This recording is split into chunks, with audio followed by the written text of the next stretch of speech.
The FASB and ISB recently issued its global standard on revenue recognition. The convergence of revenue between US GAAP and IFRS is a significant development in the standard-setting world.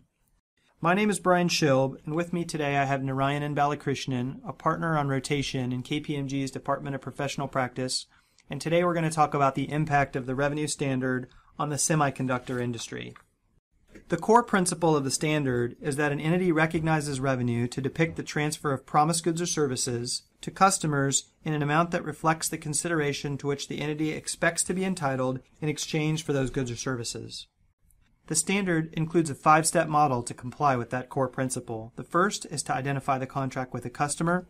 Secondly, identify the performance obligations in the contract. Step 3, determine the transaction price. Step 4, allocate the transaction price to the performance obligations. And Step 5 is to recognize revenue when or as a performance obligation is satisfied. So let's get into the semiconductor issues. Under current GAAP, sell-through is used when we conclude that the fee is not fixed or determinable, and therefore the seller has not transferred the risks and rewards of ownership, even though they may have transferred control of the product. Can a semiconductor company continue to use a sell-through method under the new standard? Brian, under the new standard, a semiconductor company would not default to the sell-through method merely because the fees are not fixed or determinable.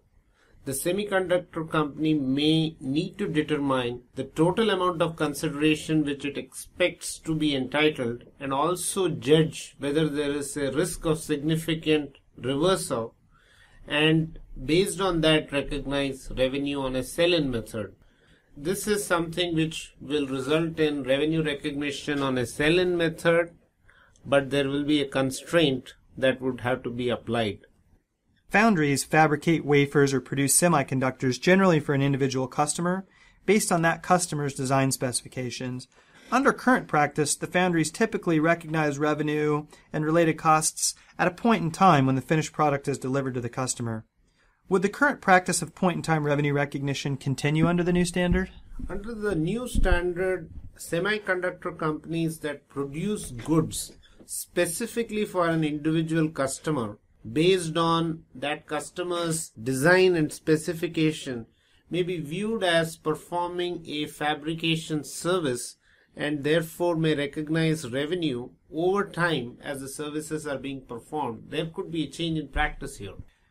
Semiconductor companies sometimes license to their customers the right to use but not own intellectual property in exchange for a sales or usage-based royalty. And this license may be included in an arrangement that includes tangible goods or services. Under current practice, semiconductor companies generally recognize sales or usage-based royalties when a reliable estimate can be made, which is often during the period that the sale or usage gets reported by the customer. How under the new standard would we account for those sales or usage-based royalties? Brian, royalties was one of the most deliberated subjects in the standard setting process involving this new standard. Sales or usage-based royalties have to be firstly determined whether they relate to a license of intellectual property. If they relate to a license of intellectual property exclusively, sales or usage-based royalties will be recognized at the later of when the sales or usage-based royalties crystallize or satisfaction of the performance obligation.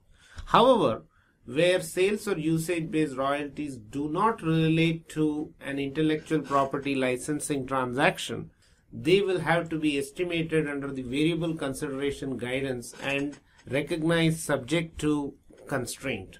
However, in situations where sales or usage-based royalties relate to both licensing as well as non-licensing transactions, it is currently unclear as to whether and to what extent those royalties can be recognized on an as and when due basis or should they be subject to a variable consideration guidance. So there's still some clarifications that we expect to see at some point. We are anticipating some clarification to come as part of some of the transition resource group deliberations which will be finally vetted by the boards. Thanks, Narayanan. The effective date for the new standard for public business entities and certain not-for-profit entities is fiscal years and interim periods within those years beginning after December 15th of 2016, and no early adoption is allowed for companies applying U.S. GAAP. For all other entities, fiscal years beginning after December 15, 2017, and interim periods in years beginning after December 15, 2018, and they can adopt at the same time as public business entities. It's also important to mention that there are some new significant disclosures that will be required by the new standard, and as companies think about their systems and processes to capture the data that they're going to need to comply with the new standard, it's important for them to think about the disclosures and the information that will be necessary to comply with those disclosures. In terms of transition, the companies have some options here. First of all, they could elect to adopt the standard retrospectively. And if a company does elect to apply the standard retrospectively, there are some practical expedients that would make it somewhat easier to apply, including the ability to use hindsight. Another approach that you could take is to apply the cumulative effect at the date of adoption. And under this transition method, an entity would present their current year financial statements. So, for example, 2017 financial statements under the new standard. They would not restate the 2015 or 2016 comparative periods. But if there was a contract that was entered into prior to the effective date, and all of the revenue for that contract has not been recognized, so it's not a closed contract, an entity would apply the standard retrospectively to those open contracts. And any difference between what had previously been recognized and what it would have been under the new standard is reflected as a change to beginning retained earnings. I'd like to thank our listeners today for tuning into this podcast, and for additional information, please refer to KPMG's Financial Reporting Network, including the latest on the revenue recognition page, which links to KPMG analysis of the new standard, including defining issues, webcasts, and other podcasts.